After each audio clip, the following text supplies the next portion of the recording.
I was married for 54 years.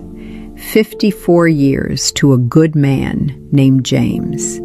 He wasn't cruel. He didn't gamble or drink or raise his hand to me. He was steady, reliable, the kind of man you could build a life with. And I did. We built a life together in this house in Portland, Oregon. And I thought, for most of those 54 years, that I was the luckiest woman alive. That's what people told me anyway. "You're so lucky," they'd say. "James is such a good husband." And I'd nod and smile because that's what wives did. That's what I was taught to do. But here's the truth that I couldn't say out loud until after he died. I was more profoundly lonely during those 54 years of marriage than I have ever been in the 12 years since his death, living alone in this same house. I know how that sounds. I know people think I'm supposed to miss him desperately, to be devastated, to be waiting for something or someone to fill the empty space he left behind. But the space he left behind was never really empty. It was finally, quietly, mine. James and I met in 1958 in Manchester in a library. He was studying engineering, and I was doing research for my boss. He was handsome in that understated British way. Dark hair, kind eyes, hands that looked like they could build things. He asked me to dance at a friend's wedding, and I said yes, and that was that. We got married a year later. I was 25 years old, and I thought I knew what marriage meant. I thought it meant companionship.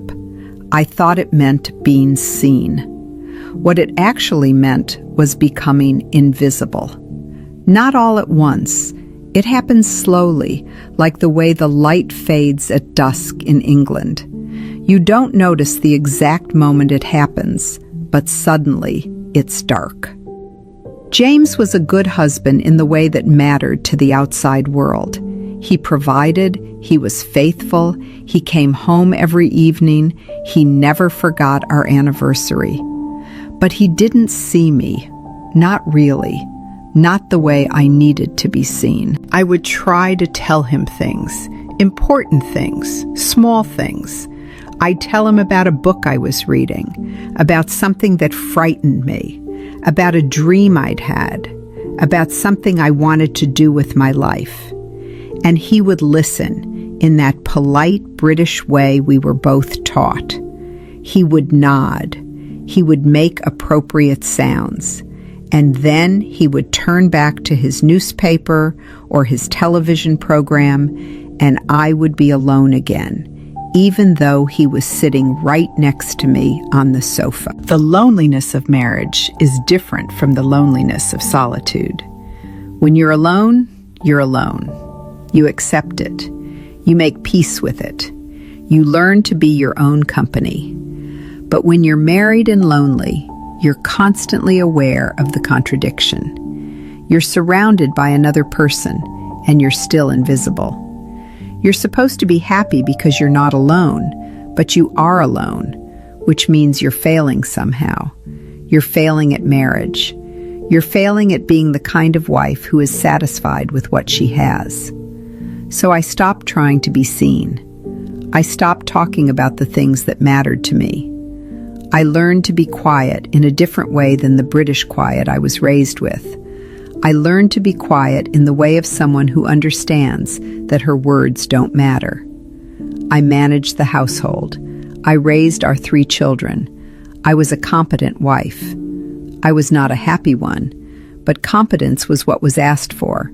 So competence was what I provided. And here's the cruel part, the part that makes me angry even now, 12 years after his death. James didn't know he was making me lonely. He thought we were happy. In his mind, he was a good husband because he provided and was faithful and came home at night. He didn't understand that marriage could be a lie while still being respectable. He didn't understand that two people could be legally bound and emotionally separate. After we moved to America, I was 39, and we came to Portland so he could take a job with an engineering firm. Things got worse. America is a big country, and Portland felt very far from everything I knew. I didn't have my mother nearby. I didn't have my sisters. I had James, and I had the children, and I had a house in a neighborhood where everyone was friendly, but no one really knew me. I made friends with the wives of James's colleagues, and we had coffee and talked about schools and recipes, and I felt more alone than I ever had in my life. I remember one afternoon. It was winter, and it was raining, the way it rains in Portland, soft and relentless. I was sitting at the kitchen table, and James came home from work. He kissed me on the top of my head, the way he always did, and asked what was for dinner. And I thought very clearly, I am sitting across from this man every single day, and he has never asked me what I want. Not really, not in a way that matters. He's never asked if I'm happy. He's never asked if I regret leaving England. He's never asked what I dreamed about as a girl before I became someone's wife. So I stopped expecting to be asked. And in stopping, I became truly lonely in a way I hadn't been before. It was the loneliness of giving up. But here's what I didn't understand then, what I only understand now, looking back at those 54 years. The loneliness I felt wasn't something James did to me. It was something I allowed to happen by accepting the lie that marriage automatically means companionship. I believed the lie. We all did. We were told that if you married the right person, you would never be alone again.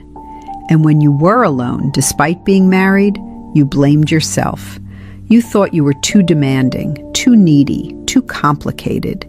You thought there was something wrong with you. There wasn't. There was something wrong with the lie. I didn't realize this until James died. It sounds strange, but his death was the kindest thing that ever happened to me because it freed me from the lie. Suddenly, I wasn't failing at marriage anymore. I wasn't expected to be happy with someone's presence while experiencing their absence. I was just alone. And being alone, I discovered, was infinitely less lonely than being married and unseen. In the 12 years since James died, I have learned what companionship actually is. It's not someone sitting next to you. It's not someone providing and being faithful. It's someone who sees you, someone who asks you questions and listens to the answers, someone who wonders what you're thinking, someone who cares if you're happy. I have 3 friends now. 3. Not the dozens of acquaintances I had during my marriage, but 3 people who actually know me.